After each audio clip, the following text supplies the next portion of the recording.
Srinivas sir, ನಾವು ಆಗಲೇ ಮಾತಾಡ್ತಾ ಇದ್ವಿ ಇದರ ಸೈಡ್ ಎಫೆಕ್ಟ್ಸ್ಗಳ ಬಗ್ಗೆ. ಸೈಡ್ ಎಫೆಕ್ಟ್ಸ್ ಬಗ್ಗೆ ನಾನು ಮತ್ತಷ್ಟು ಚರ್ಚೆ ಮಾಡೋಕ್ಕಿಂತ ಮುಂಚೆ ಸರ್ ಒಂದು ಇನ್ಫಾರ್ಮೇಷನ್ ಕೊಡಿ. ಈ ರೀತಿ ಆದಾಗ ಸಹಜವಾಗಿ we use to take Dolo 650 ಅಲ್ವಾ? ಸೊ ಡಾಕ್ಟರ್ಸ್ ಕೂಡ ಅದನ್ನೇ ಬರ್ಕೊಡ್ತಾ ಇದ್ರು. ಅದು ಡೋಲೋ 650 ಟ್ರೋಲಿಂದ ಹಿಡಿದು ಬಹಳಷ್ಟು ಆ ಹೆಸರು ತುಂಬ ಚಾಲ್ತಿಯಲ್ಲಿತ್ತು.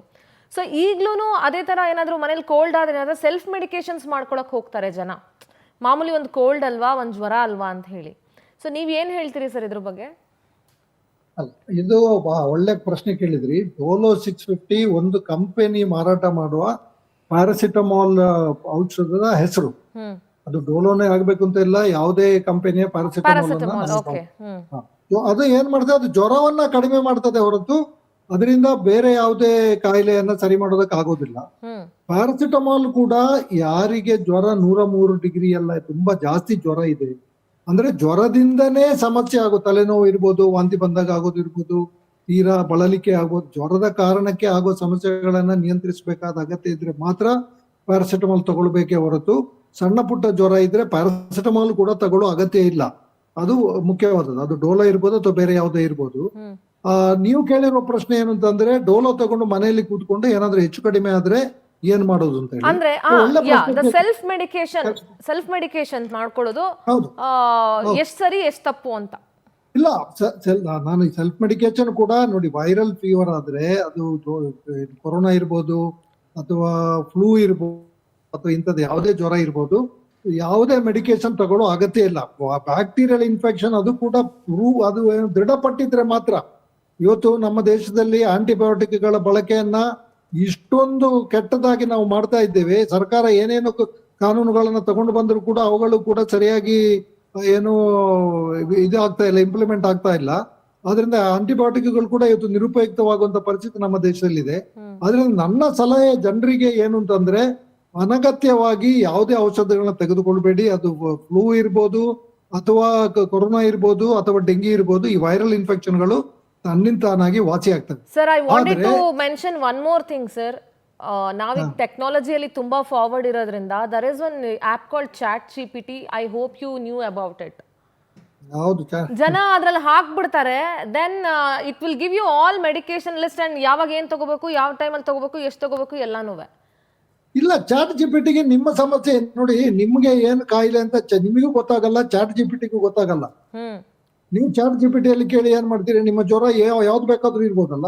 ಸೊ ನಾನು ಅದನ್ನ ಹೇಳ್ತಾ ಇರೋದು. ನನ್ನ ಸಲಹೆ ಏನು ಅಂತಂದ್ರೆ, ಕೇವಲ ಜ್ವರ ಅಷ್ಟೇ ಇದೆ, ನೆಗಡಿ ಇದೆ, ಮೂಗಲ್ ನೀರ್ ಬರೋದಿದೆ, ಇಲ್ಲ ಗಂಟ್ಲು ಸ್ವಲ್ಪ ಕೆರೆದಂಗ ಆಗ್ತದೆ ಅಂದ್ರೆ ಇವೆಲ್ಲವೂ ಕೂಡ ಸಾಮಾನ್ಯ ವೈರಲ್ ಸೋಂಕಿನ ಲಕ್ಷಣಗಳು. ಅದು ಕೊರೋನಾ ಇರ್ಬೋದು ಅಥವಾ ಇನ್ಫ್ಲುಯೆನ್ಸಾ ಇರ್ಬೋದು. ಇವೆಲ್ಲವೂ ತನ್ನಿಂತಾನಾಗಿ 2-3 ದಿವಸದಲ್ಲಿ ಗುಣ ಆಗ್ತವೆ. ಇನ್ನು ವಿಪರೀತ ಜ್ವರ ಇದೆ, ವಿಪರೀತ ಮೈಕೈ ನೋವಿದೆ, ಅಥವಾ ಎದ್ದು ನಿಲ್ಲುವಾಗ ತಲೆ ಸುತ್ತು ಬಂದಂಗ ಆಗ್ತದೆ, ವಾಂತಿ ಇದೆ, ಹೊಟ್ಟೆ ನೋವಿದೆ, ಇಂಥ ಯಾವ್ದಾದ್ರು ವಿಶೇಷವಾದ ಸಮಸ್ಯೆಗಳು ನಿಮ್ಮಲ್ಲಿದ್ರೆ ದಯಮಾಡಿ ಅವರು ತಜ್ಞ ವೈದ್ಯರನ್ನು ಹೋಗಿ ಕಾಣಬೇಕು. ಎಲ್ಲವನ್ನು ಕೂಡ ನೀವು ಸೆಲ್ಫ್ ಮೆಡಿಕೇಶನ್ ಮಾಡ್ಲಿಕ್ಕೆ ಹೋಗ್ಬೇಡಿ.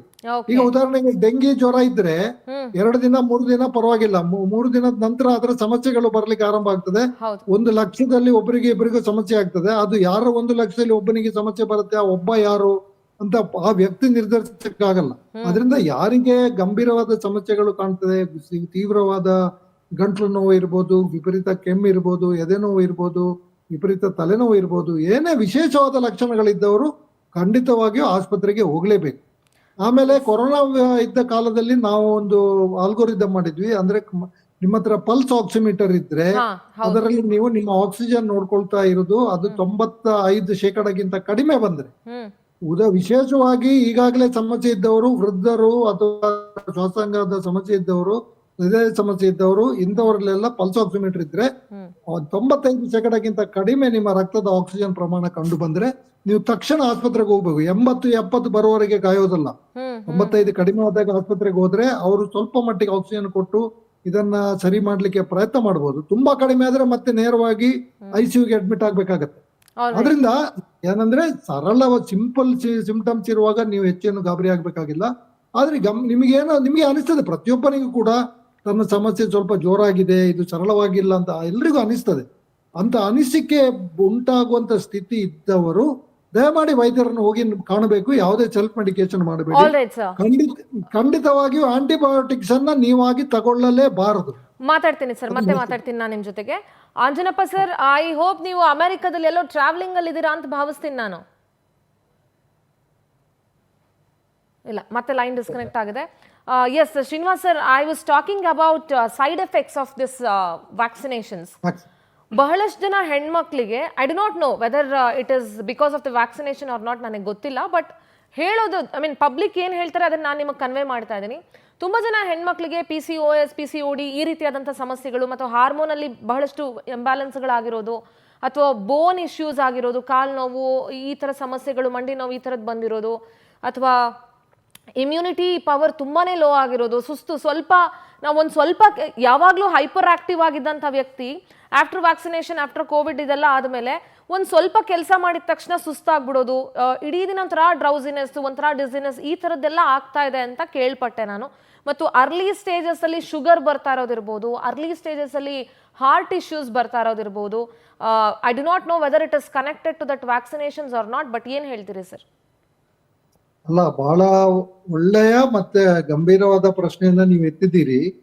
ಇದು ಏನು ಅಂತಂದ್ರೆ, ಕೊರೋನಾ ವೈರಸ್ ಮತ್ತು ನಾವು ತಿನ್ನುವ ಆಹಾರದ ಏನು ಅದರಲ್ಲಿ ಸಕ್ಕರೆ ಅಂಶ ಇದೆ, ಹಣ್ಣಿನ ಅಂಶ ಇದೆ, ಗ್ಲೂಕೋಸ್, ಫ್ರಕ್ಟೋಸ್, ಮತ್ತೆ ಅದರಿಂದ ನಮ್ಮ ದೇಹದ ವ್ಯವಸ್ಥೆಯ ಮೇಲೆ, ಮೆಟಬಾಲಿಸಂ ಮೇಲೆ ಆಗುವಂತ ಪರಿಣಾಮಗಳೇನಿದೆ, ಇವು ಎರಡೂ ಕೂಡ, ಕೊರೋನಾ ವೈರಸ್ ಮತ್ತು ಈ ಮೆಟಬಾಲಿಕ್ ಸಮಸ್ಯೆಗಳು ಎರಡೂ ಕೂಡ ನಮ್ಮ ದೇಹದಲ್ಲಿ ವರ್ತಿಸುವುದು ACE2 ಅಂತ ಹೇಳುವ ಒಂದು ರಿಸೆಪ್ಟರ್ನ ಮೂಲಕ. ಅಂದ್ರೆ ಏನಾಗ್ತದೆ ಅಂದ್ರೆ, ಯಾರಿಗೆ ಮೊದಲೇ ಸಮಸ್ಯೆ ಇತ್ತು ಅವರಿಗೆ ಕೊರೋನಾ ಸೋಂಕು ತಗಲಿದಾಗ ಆ ಸಮಸ್ಯೆ ಜಾಸ್ತಿ ಆಗ್ತದೆ.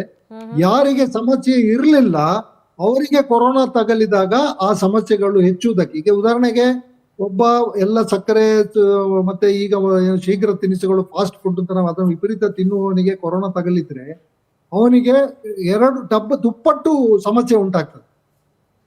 ಯಾಕಂದ್ರೆ ಇವೆರಡು ಕೂಡ ಒಂದೇ ರೀತಿ ವರ್ತಿಸುವಂತವು, ಎರಡು ಕೂಡ ಒಂದೇ ರೀತಿಯ ಸಮಸ್ಯೆಯನ್ನ ಉಂಟು ಮಾಡುವಂತವು.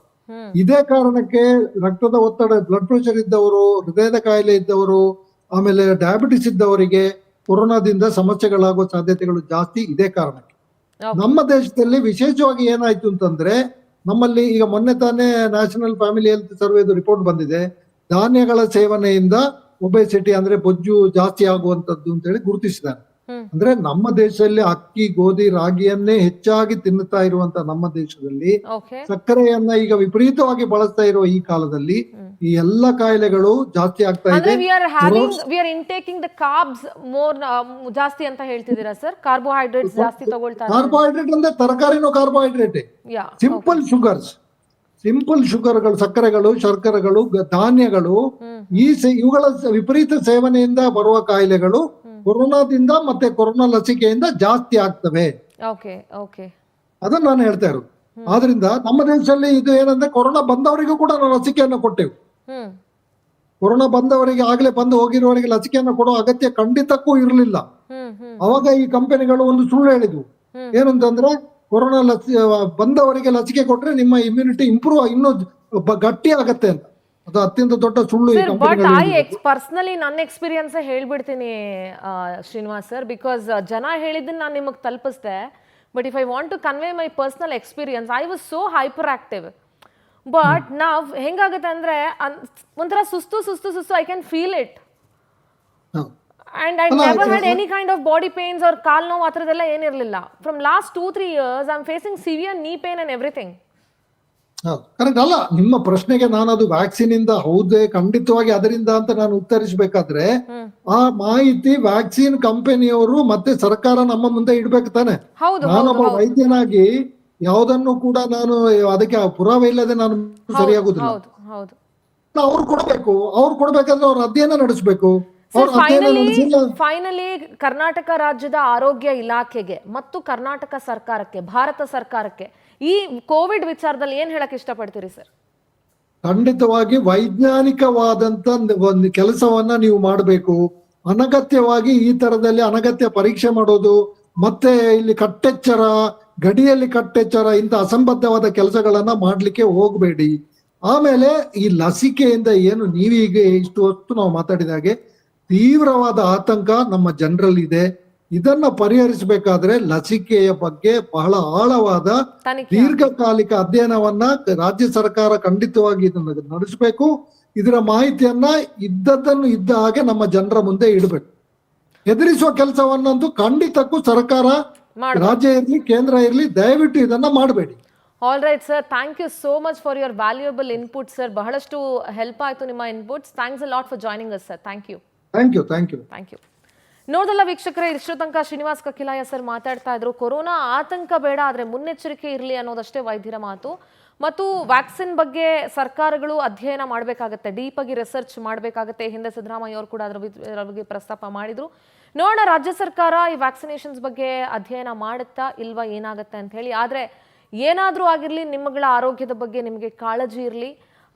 Take care of your self and take care of your family ಅಂತ ಹೇಳ್ತಾ ಇವತ್ತಿನ ಡಿಬೇಟ್ನಲ್ಲಿ ಮುಗಿಸ್ತಾ ಇದ್ದೀನಿ. ನೋಡ್ತಾ ಇರಿ ಪವರ್ ಟಿವಿ, ಇದು ನಿಮ್ಮ ಶಕ್ತಿ.